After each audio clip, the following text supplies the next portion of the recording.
Nunca tinha entrado num carro de corrida antes do Fórmula. Na verdade, o meu primeiro teste de carro foi um Fórmula 3 no Velopark, foi a primeira vez que eu andei. E aí tinha o kit renovação que falam, sabe? Quando o cara vai treinar e quebra todos os recordes, aí fala, nossa, esse cara tem futuro, não tem, vai dar super certo e tal. Sempre que o pilotinho vai fazer esse primeiro teste, ele vai bem pra caramba. Que daí já ganha o pai na emoção, né? Aí o pai acha que o filho dele é o Senna, mas o meu pai era bem tranquilo. A gente foi só seguindo o caminho natural, nunca tinha andado de nada, e aí quando eu voltei pra cá, foi uma conversa que eu tive com o meu pai e daí falando, vamos tentar alguma coisa aqui. Mas paralelo, eu fui estudar, fui fazer faculdade, eu tinha terminado o colegial, fui fazer faculdade, sou formado, não atuo hoje porque eu sou formado em administração. Oh. Mas o curso de quem não sabia muito o que fazer, né? Que é meio genérico. Eu falo isso por mim mesmo também. Eu tenho administração e jornalismo. Mas é legal porque você consegue saber um pouco de tudo. Isso é bacana também. E aí eu decidi tentar algo.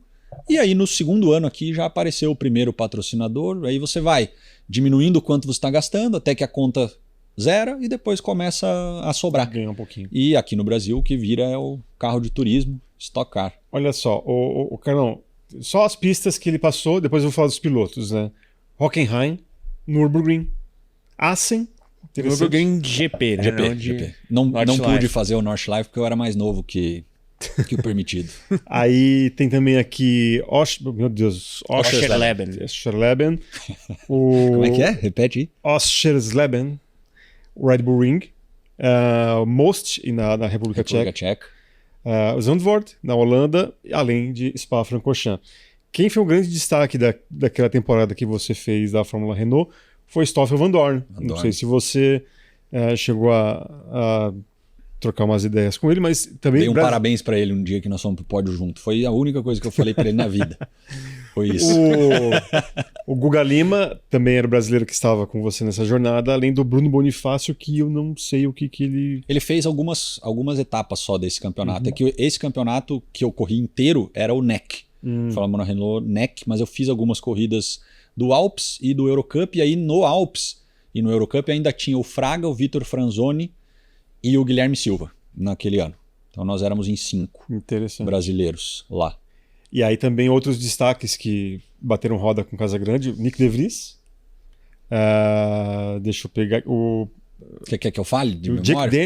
Jake Dennis também, que é campeão da Fórmula E. E mais algum aqui. Nós tinha também nessas corridas que a gente fez nos outros campeonatos, correu Kvyat, Albon, Ocon, Gasly, quem mais? Tinha mais uns caras lá. O Albon dava PT, ele deu uns PT em 3 carros, eu acho. Era doidão. Mas o pessoal... O Kvyat era um cara que rivalizava com o Vandoorne. O Kvyat dominava o Alps e o Vandoorne dominava o NEC. E aí no Eurocup os dois batiam roda. Às vezes literalmente. Exatamente. Batiam... E você chegou a ter algum incidente... Com um deles, com alguns deles... Treta, eu quero dizer. Não, treta eu não tive nenhuma. Mas eu lembro da primeira... Eu fui fazer um teste no final do ano anterior, né? Eu fui fazer um teste no final de 2012, lá. Em Barcelona eu fui fazer. E era um teste de inverno. Muitos dos pilotos já corriam. E eu cheguei lá para andar em Barcelona, minha primeira vez na pista, primeira vez em um carro de corrida. Eu tomava 5 segundos por volta, assim, era algo muito fora da realidade. Cada volta que você dava, você melhorava 1 segundo. Aí melhorava mais meio segundo. Assim, depois que você chega naquele 1 segundo, que começa a ficar difícil de chegar. E aí eu me lembro de um episódio que deu bandeira vermelha, vindo para o box, assim, eu vindo devagar. E até lá acontece de quando dá uma bandeira, os caras querem aproveitar a volta que estavam dando. E aí eu meio que tranquei o De Vries, assim, ele me passou e me mandou o dedo do meio. Caramba! Foi o primeiro contato que eu tive com ele, assim. Depois a gente teve outras conversas em sala de briefing. A gente não chegou a ter pódio junto, mas teve a pole que eu fiz, que foi na Áustria, veio me parabenizar, tal. Falei muito pouco com eles, porque eu também não buscava muita amizade com a galera, porque eu era muito tímido, queria só ficar na minha lá, esperar o tempo passar e ir pro carro. Era assim. E aí nem deu tempo de fazer treta, né? Até se tivesse também, eu já fui embora, então não... cara Mas você via, não ia ter muito ódio de mim, não. Naquela época você via, por exemplo, esses caras que você citou que vieram a fazer parte da Fórmula 1. Tinha toda uma entourage ali, tinha eu não sei o que é essa palavra aí. Uma galera que já ficava acompanhando, tipo, ó... Empresário, né? Empresário, sim. Era o cara que já Os caras são assessorados desde cedo, né? O De Vries, por exemplo, ele tinha patrocínio da Lucozade, que teve parceria com a McLaren em uma época. O Kvyat sempre foi Red Bull. O Van Dorn era patrocinado pela Federação Belga. Isso era uma coisa que me deixava louco na época. Eu falei, como é que o país está pagando e nós aqui estamos tirando do bolso para vir para cá? E realmente, só que a Bélgica é isso aqui, né?